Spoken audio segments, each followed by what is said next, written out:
Oi, tudo bem? Passou bem? Semana?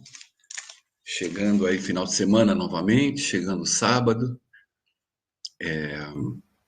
Espero que as coisas tenham e vem melhorando a cada dia na sua vida.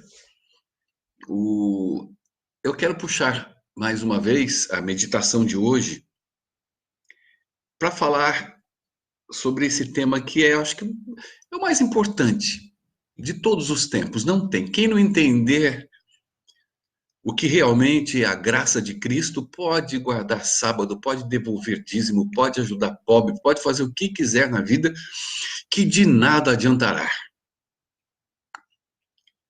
O que é viver na graça? O que é entender a graça? É uma grande dificuldade. Eu vou comentar um pouco sobre esse tema. Deixa eu até buscar aqui. Deixa eu ver aqui, peraí, gente. Vamos lá. Graça de Deus. Vamos lá. Bíblia.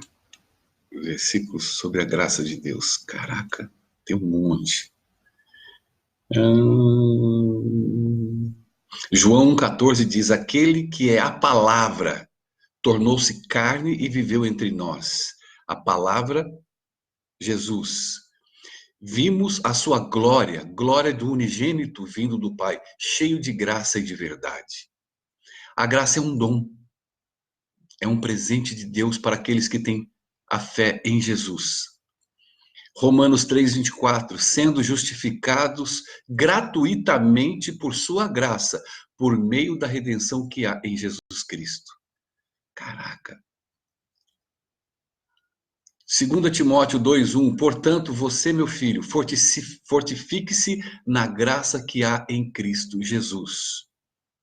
Tito 2,11, porque a graça de Deus se manifestou salvadora a todos os homens. Muito bem. Hoje nós vamos falar o que é barganha com Deus. Cara, é uma luta desgraçada entender a graça. É tão desgraçada que a graça não consegue entrar no coração das pessoas. Quando você prega a graça de Cristo, dá essa impressão de que você está incentivando ao erro, ao pecado. A graça ela não te libera para o pecado, mas ela te liberta do pecado. É diferente. Por que ela liberta? Porque ela enche a tua alma, ela enche o teu ser das coisas do céu.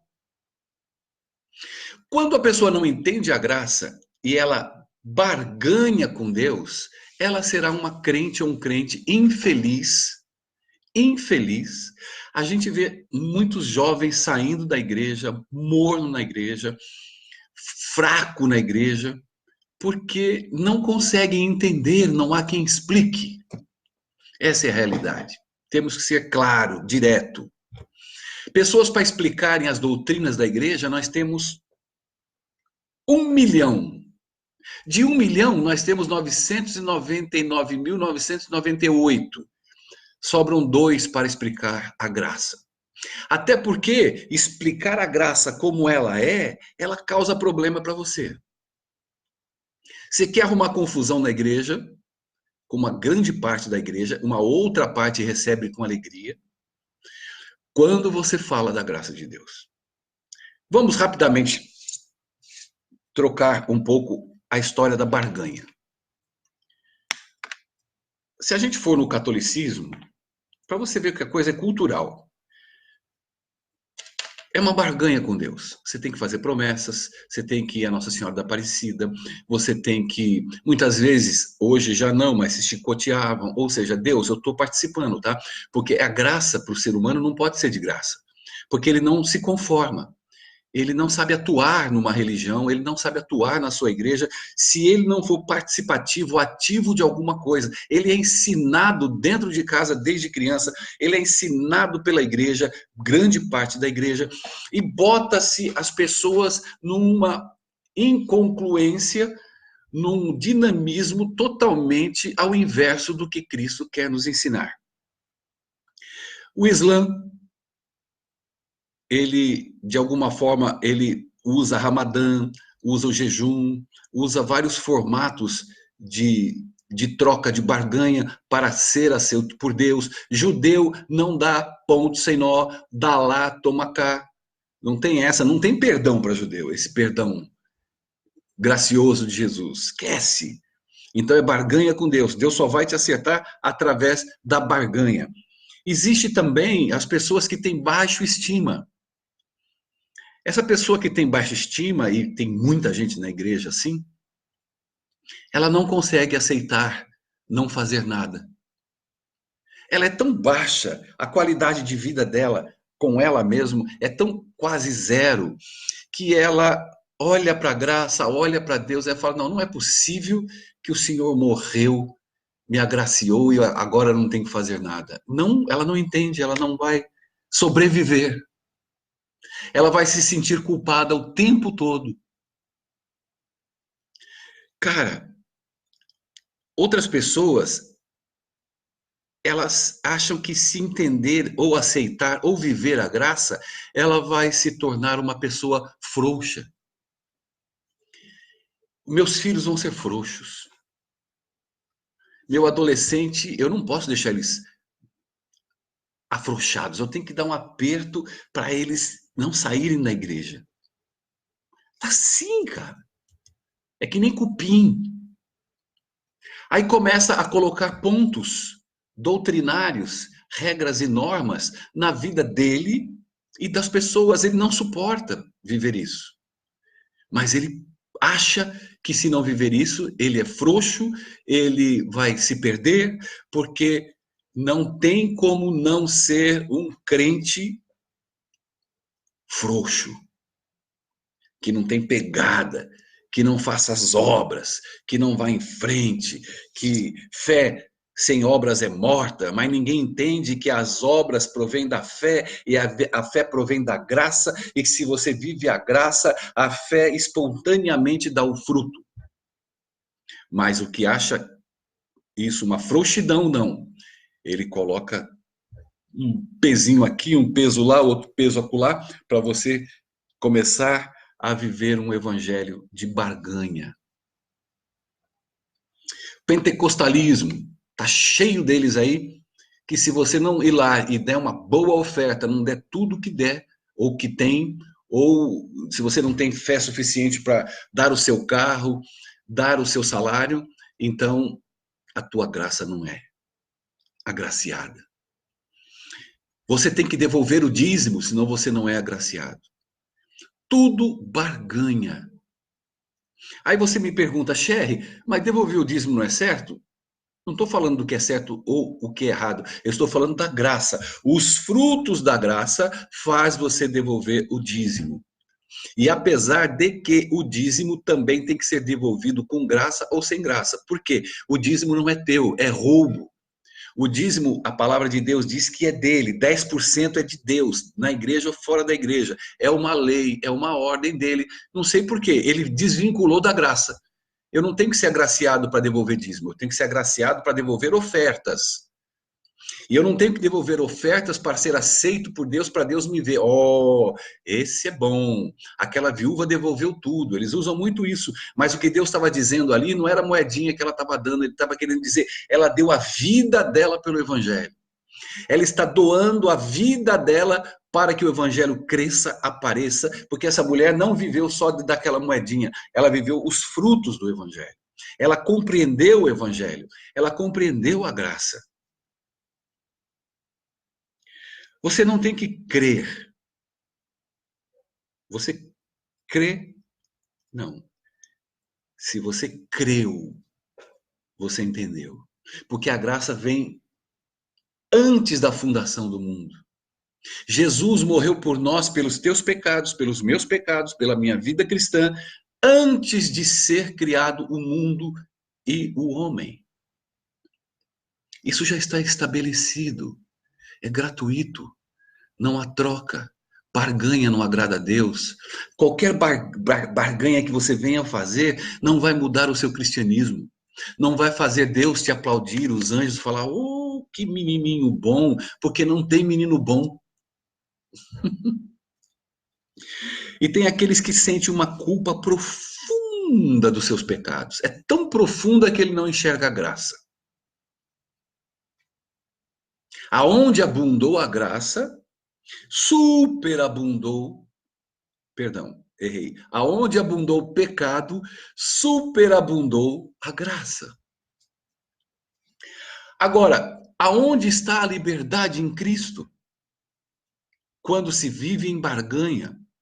Quem vive em barganha não é liberto, não tem paz, não tem alegria, não tem os frutos do Espírito, tem obra da sua carne. E dentre esses homens tem aqueles que são bons, que se acham o máximo, que porque tem cargo na igreja, porque abre e fecha a igreja, porque devolve dízimo. Então ele é tão bom que ele acaba usando a sua justiça própria.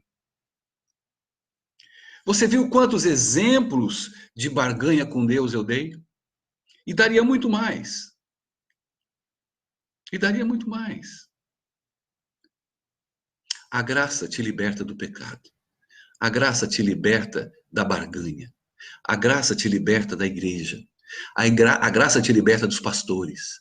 A graça te liberta dos irmãos da igreja. Você é livre em Cristo. Você não deve nada para ninguém.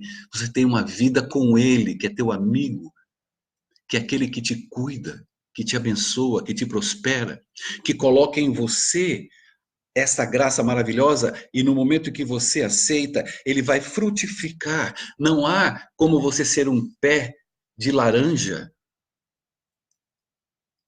O pé de laranja, ele não consegue dar o fruto se não for através da raiz, da bênção, da água, da chuva, do sol. Os frutos saem naturalmente porque ele é um pé de laranja.